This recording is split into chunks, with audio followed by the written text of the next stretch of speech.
Most of you can surely account for a day when you miss your breakfast because you'll be late for work otherwise. And next, your car breaks down on roads jammed with traffic. Or you might land in hot waters by missing out on something as important as an exam, a deal, or a commitment, right? Do you know why things seem to fall apart only when we're desperate for them to happen flawlessly? Or why you have perfectly planned everything with zero probability of any mishap, yet nothing goes right? Well, what if I tell you that one reason behind your blue days, and knowing that you'll never have a bad day ever again? Yeah, I know it sounds too good to be true, but what's also too sad to be true is that nobody told you this before. So pay attention and listen to what I'm about to say. That one reason is your desire to control that kicks in, and things slip off our grip.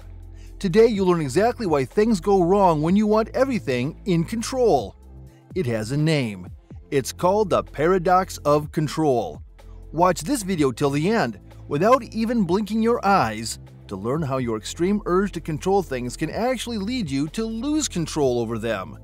But at least you'll finally learn how to stop destroying things, just as it is quoted in the science fiction novel Dune by Frank Herbert.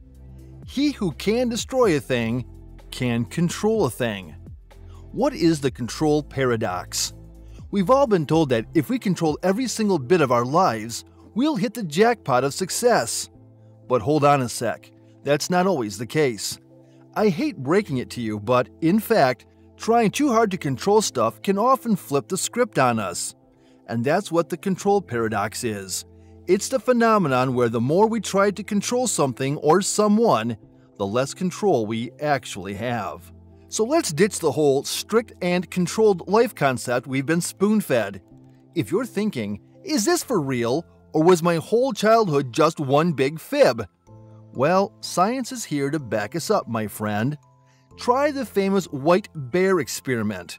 It asks you to think of a white bear in the first instance by sitting calm in a corner. In the next moment, you can think about anything but not the white bear. And you'll see how hard it is to not think about the white bear when you actually try to control this instinct of not thinking about a particular thing.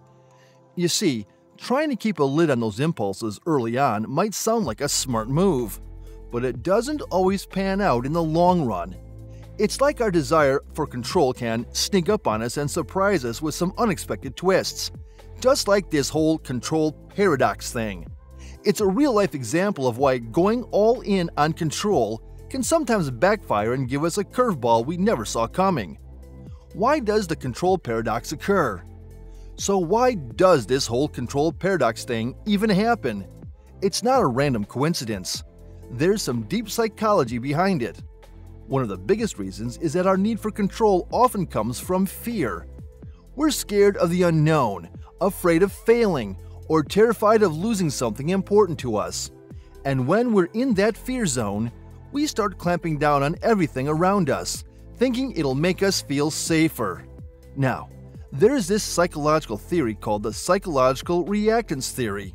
It says that when we feel someone's trying to control us, we're wired to rebel against it, doing the exact opposite of what's expected. Think back to your teenage years. The more your parents tried to control you, the bigger the rebel you became, right? Well, guess what?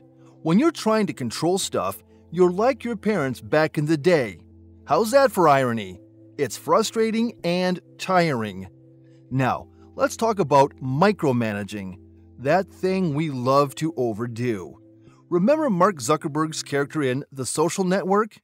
He tried to control every bit of his relationships and ended up losing more than he gained. And there's a line in the same movie where Erica says, "You're probably going to be a super successful computer whiz, but you'll think girls don't like you because you're a nerd." You see, it's this fear of what hasn't happened yet that we let mess with our heads. It limits our thinking and makes us crave control over the uncertain future. Crazy, right? How to break free from the control paradox. Alright, let's go to the million-dollar question. How do you break free from this control paradox and actually take the reins of your life into your own hands? It might sound counterintuitive, but it's all about letting go to gain some real control. Remember what Rumi said, "Life is a balance of holding on and letting go." This dude was on to something. The trick is finding that sweet spot between control and surrender. You must know when to clutch onto what really matters and when to let go of stuff that's beyond your grip. So first things first, keep an eye on your thoughts and emotions. It's like your internal radar. This helps you catch those moments when fear and anxiety are trying to mess with you. When you identify these moments, work on yourself and handle them constructively. If you find yourself trying to control everything, ask yourself whether you really need to control this, or should you let go of the fear of the unknown. Next up, focus on building relationships that are all about trust and teamwork. When you trust people to handle their business or make their own calls, you'll feel more in charge and less like a control freak. Studies even back this up, showing teamwork leads to more creative solutions. For instance, the study Science of Teamwork by Sarah S. Johnson explains how organizations are intentionally working on making collaborative teams. Different perspectives coming together often beat one person trying to rule it all. And here's the real clincher. Start practicing letting go in small ways. It could be as simple as deciding not to control some minor choice or task. Watch how it plays out without getting all judgy or attached to the outcome. Trust me on this one, and you'll be surprised how often things turn out better when you just let go a bit. Only 3 things you can control. Did you notice how I still mentioned regain control of your life while talking about how to control your life? It's a simple reality that if you learn to live with, you'll never try to fight control. Remember, there are only 3 things you can genuinely control in life: your actions, your responses, and your thoughts. Remember Melody Beattie's advice. Letting go helps us to live in a more peaceful state of mind and helps restore our balance. It allows others to be responsible for themselves and for us to take our hands off situations that do not belong to us. Sometimes, control feels like a shield against chaos. We micromanage our lives, trying to prevent missteps, avoid risks, and secure that sense of comfort. Too much control can become a mental prison of its own. So the next time you feel that uncontrollable urge to control everything, remember this paradox. Step back, let go a little, and you might just find that by trying to control less, you gain much more.